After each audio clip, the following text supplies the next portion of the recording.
No, I like the point you're making there. If we approach life with hostility, for instance, you will encounter hostility.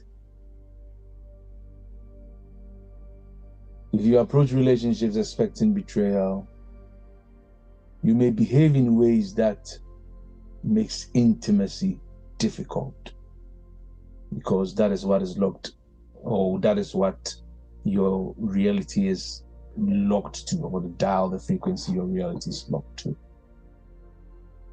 If you enter opportunities convinced you are not wanted, if you are, let's say you have anxiety about getting a job, for instance, or getting an investment or whatever it is, winning the lottery, for instance, your posture, your language, your decisions may communicate withdrawal before you even get rejected.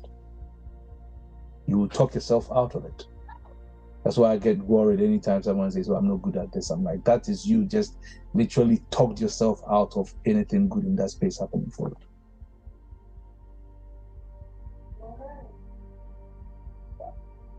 You see? And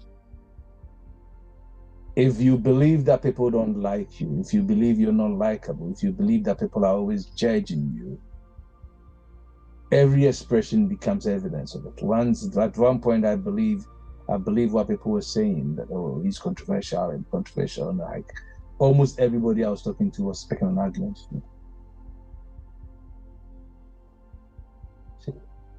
But when I switch to the timeline on the lifeline of, well, I'm only sharing my thought, I'm sharing my opinion. There are people that is going to resonate with, and those who don't find that useful, it's actually fine. I won't waste energy on arguing with anyone. I've got no point to prove. The arguments all of a sudden disappeared, and that's when I realized people will look at what I say, what I share, and just walk away, and they wouldn't argue with me. See? So if you believe people are judging you, if you believe people don't like you, you get it. Because consciousness, that thank you. That is our invitation to consciousness to participate in the realities we've chosen. See? And the great awakening is therefore not that I control everything, because it's not about control. If you think that it's about control, you've gotten it wrong. Because that is the ego dressed as spirituality, as I always say. Now, when someone feels they are spiritual, they're powerful because they can dictate outcomes, they can dictate events, they have control over happenings. So they feel they are awake, they feel they're spiritual, and I've come to realize and acknowledge that is nothing of that. The deeper depth of awakening is that I am responsible for the state from which I meet whatever is happening. So the issue is not me trying to dictate or control happenings of life, but owning or taking responsibility of the state, the consciousness with which I meet how life is presented. That for me is the deeper place. And that is very different.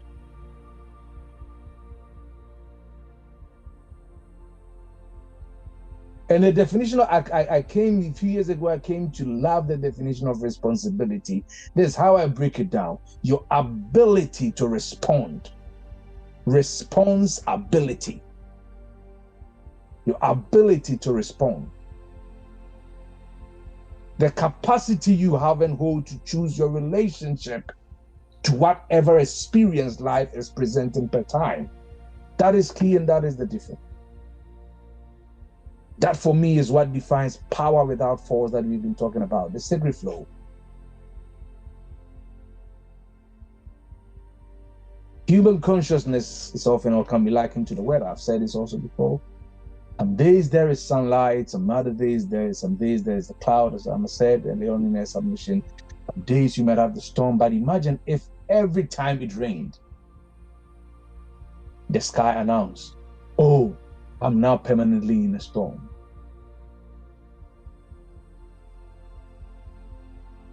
And that's what that's what the human mind by default does. So a difficult or like a troubled moment, we've said this, it sounds cliche, but it's true.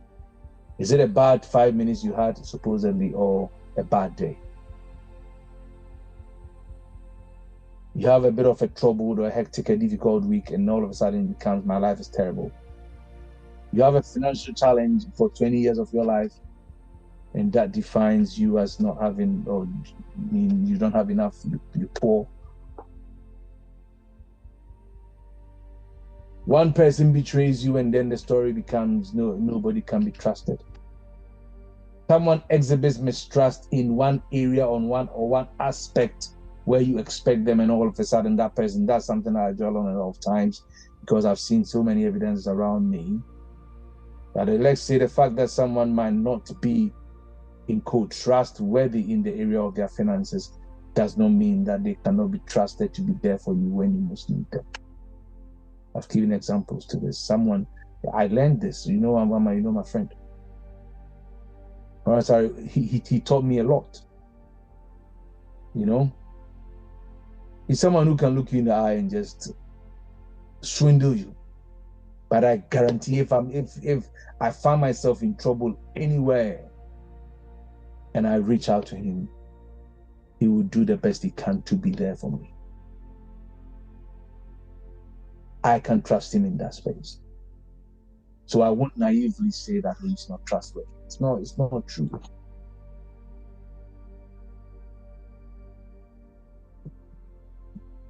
A season in your life should not become the identity of your whole life.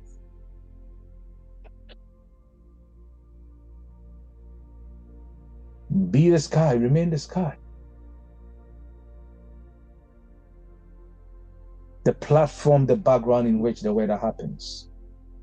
Thoughts arise, feelings arise, circumstances arise, states arise, they move through consciousness.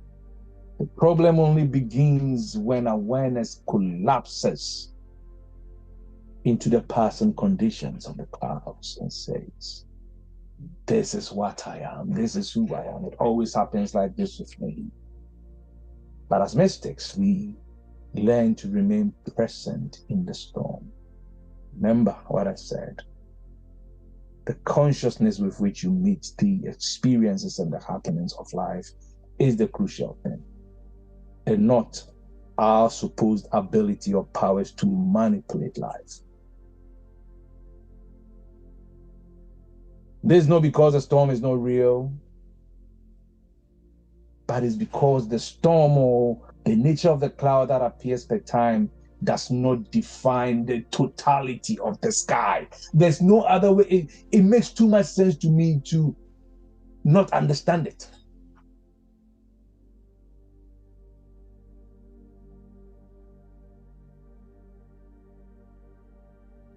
The consciousness that refuses to derive its identity from temporal conditions and temporal happenings. That is what I'm talking about. So on the outside, they can be saying, it can appear that you are failing, but a deeper consciousness says, Premium, this is an experience. All your videos and music ad-free.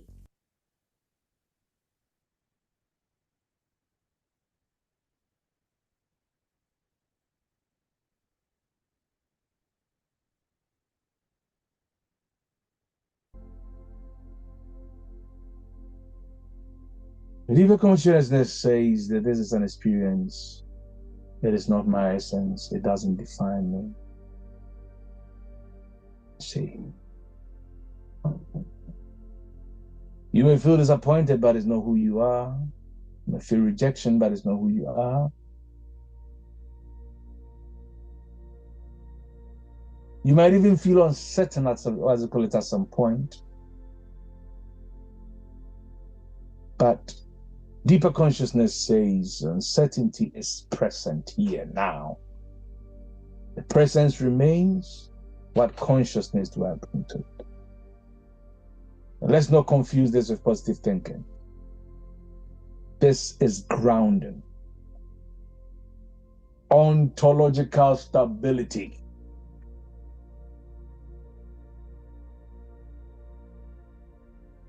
Knowing and understanding where your identity truly and really resides. That is what we're talking about. Are there any questions?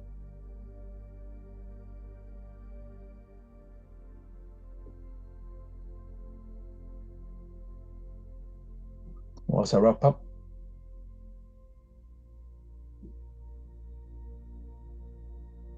Going back to our opening question. Why does life appear sometimes to lose its color? Why do things sometimes appear in shapes and in forms that we don't appreciate, that we don't desire? Maybe circumstances genuinely changed. Maybe my finances changed. Maybe the relationship ended. Maybe my body changed. My six-pack disappeared. Maybe, even though it's still hiding under a layer of fat. Maybe society has changed. Maybe my friends have changed. Maybe. There are a lot of maybes.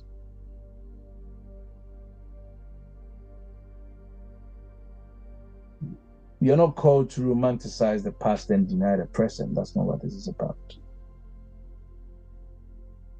But it is an invitation to examine another possibility.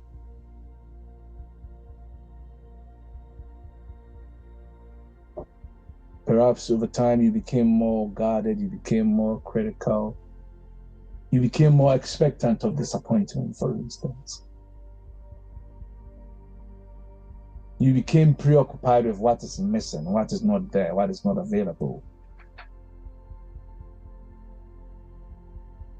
Your preoccupation had been with what happened that you didn't like.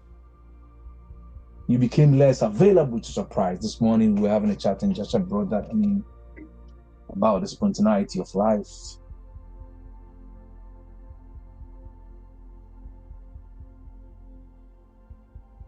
You became less willing to meet life without first consulting the archive of your past, which we do sometimes, most of the time.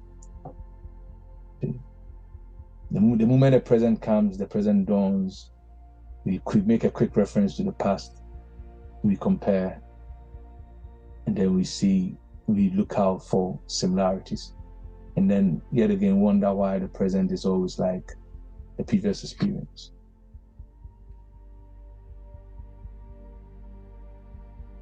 Maybe you can never get back the old.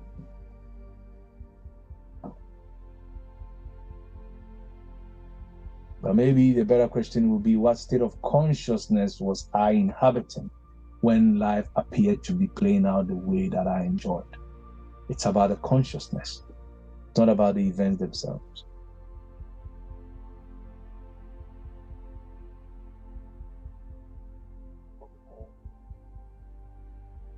How curious were you? How open were you? How expectant? How present?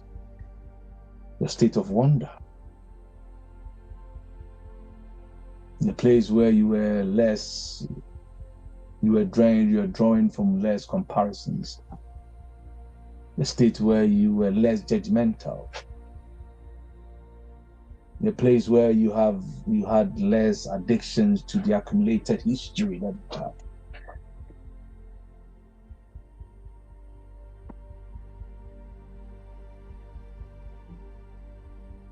You don't receive this kingdom as a child, you are not entering it. The divine innocence,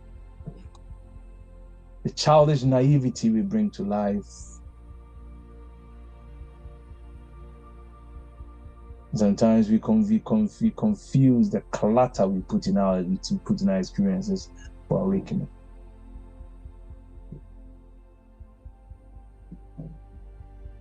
Imagine having the wisdom of that at this point in your life.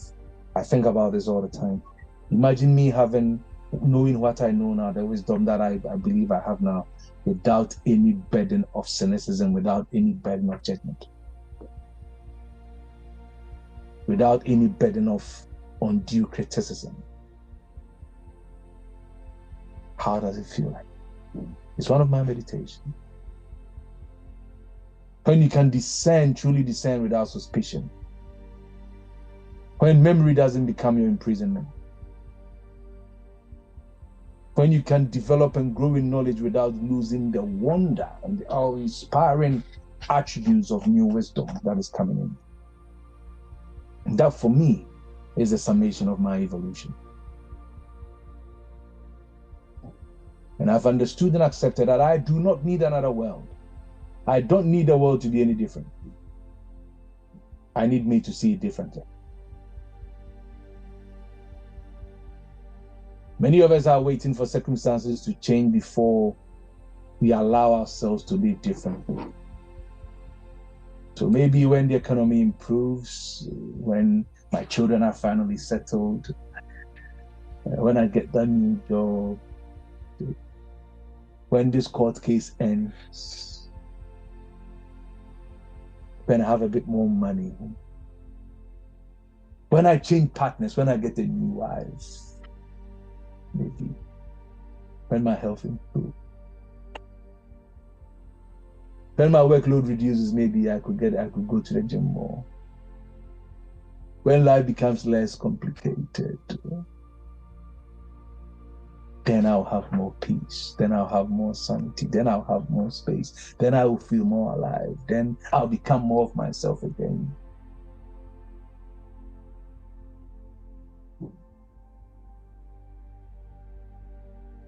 What if the deeper work, as we've been trying to point out, is not waiting for a new world?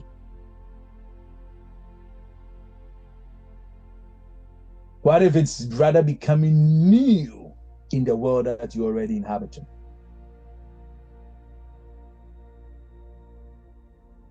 Because the strange thing about consciousness, I find, is this. When the inner state changes, things that were present all along that we have not seen, all of a sudden become visible. You begin to realize, you begin to notice your support system. You begin to see opportunities which you have previously ignored and not looked out for. You begin to hear a different meaning in the same conversation. You begin to hear different notes in the same song you've listened to over and again. You begin to make decisions differently. You stop feeding conflict. You walk into a new room. Thinking back to the analogy of consciousness being a house, a big house with different rooms. And you carry yourself differently. And because of this different person, the different you that you become, the world begins responding to a person who was not previously there. The same name, the same body, the same you, but just a different state. That for me is the deepest shift. That is what all of this is about for me.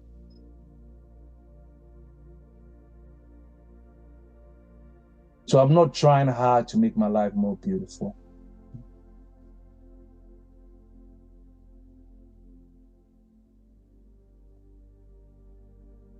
But rather, I'm becoming conscious of the state from which I am deciding whether this life of mine is beautiful. That for me is a much deeper level. Because if peace, I was having a chat with someone, she was telling me about an experience she's having in a particular space where the outside doesn't appear very peaceful and she's not used to the chaos outside of her. And I was trying to tell her this, that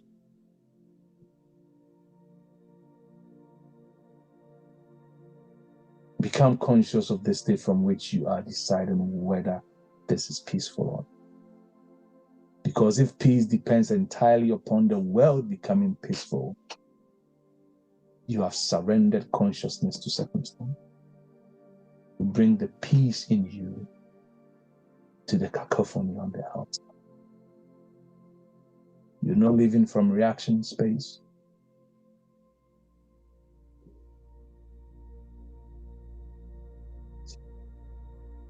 If joy requires everything to cooperate around us, then that joy is quite fragile, isn't it? It has no legs to stand on. If it's dependent on everything being in alignment and everything being the way we want it. If your inner life is determined by opinions, memories, and external circumstances, you are not really living centered, you are not really living grounded. You are living from reaction.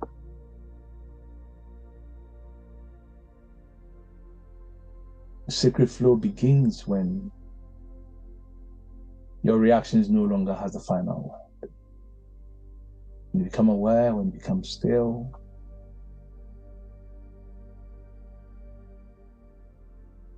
and notice what the mind is declaring per time. You notice how the clouds are moving in the space of the sky per time.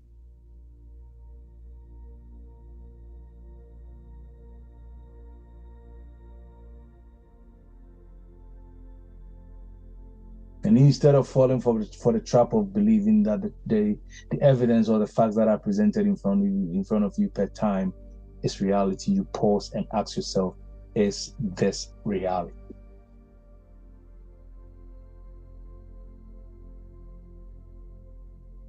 Or simply, is this the world that is being produced by the state I am currently inhabiting? This question I ask myself on a daily basis, not once, not twice, a lot of times throughout my days. It's similar to the question that I asked Richard Joshua was telling me he's picked up as well. Is this the best use of my time right now? I ask myself that question every single time. That is life-changing for me.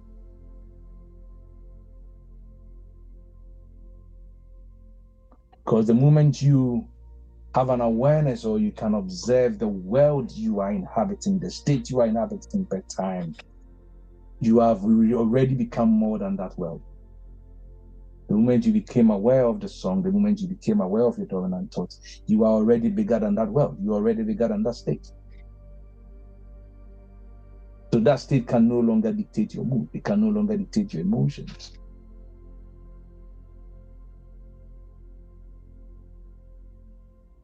Because the one who sees and is aware of the state cannot be trapped in it. The one who notices the fear is bigger than the fear. The one who notices the resentment is bigger than the resentment. The one who notices or becomes aware of the scarcity is bigger than the scarcity.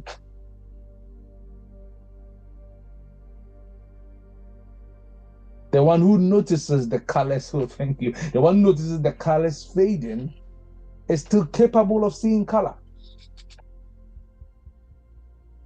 And for me, perhaps that is the revelation.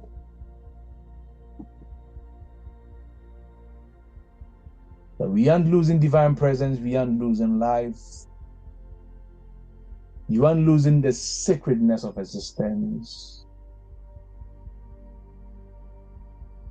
You may simply have become identified with a layer of consciousness in which these things became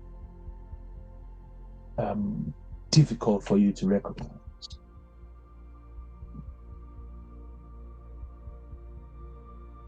Right now, if I'm in a room with dark blinds, it doesn't mean the sun has disappeared outside. The sun is there. I've just closed the curtains and I've just shut myself in. And if that is true, then the great work is not to manufacture another sun inside the space, but it's just to become conscious enough to open the curtains.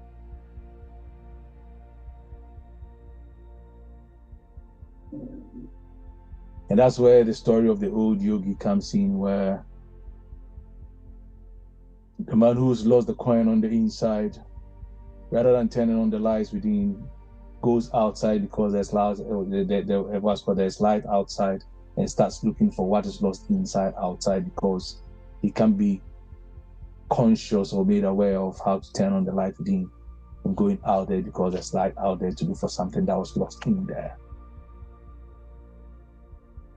That story changed me years ago when I heard it.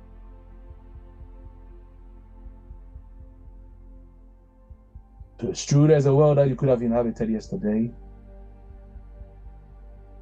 A world that is assembled by our memories, by our disappointments, our rejections, our expectations, our repetitions. And there is yet another world that becomes available whenever consciousness becomes present. It's not another planet, it's not another fantasy, it's not you denying, but it's a different relationship with what is. The consciousness that is charged with present.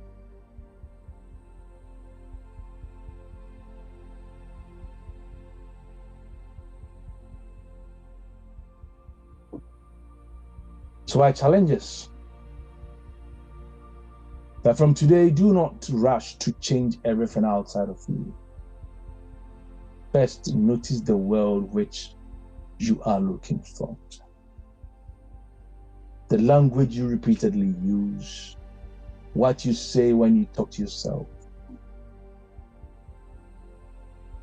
Notice what you expect before anything happens. What your attention automatically or by default searches for. Notice the areas in your life where yesterday appears to keep interpreting today.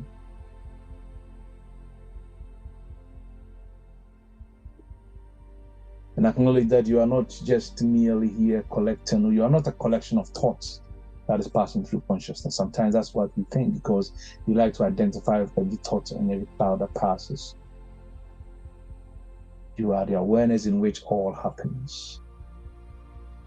You cannot be the condition that is confronted. You are the consciousness that meets that condition. That's the difference.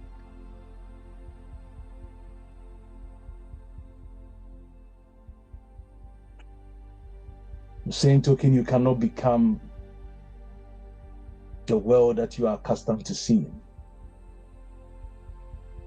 There's something deeper within each and every one of us that can see again, that can see life differently again.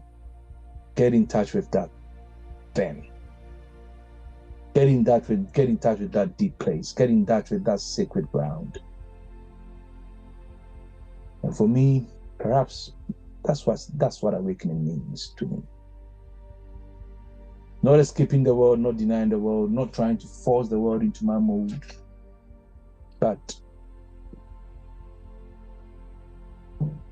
awakening from an unconscious identification with one version, with a version of the world that held me trapped. Waking up from it is what it is for me.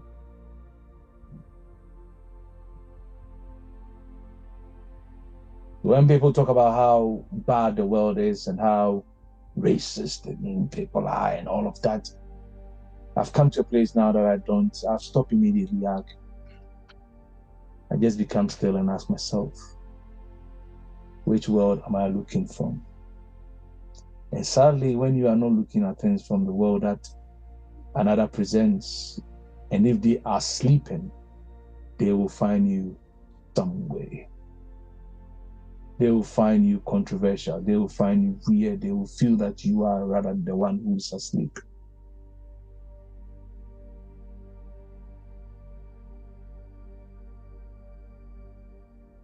I don't believe that our world has lost its light. I don't believe that. We have simply as humans chosen to stand in the room which has got its curtains or its blinds down. And we have been closed in for a long time.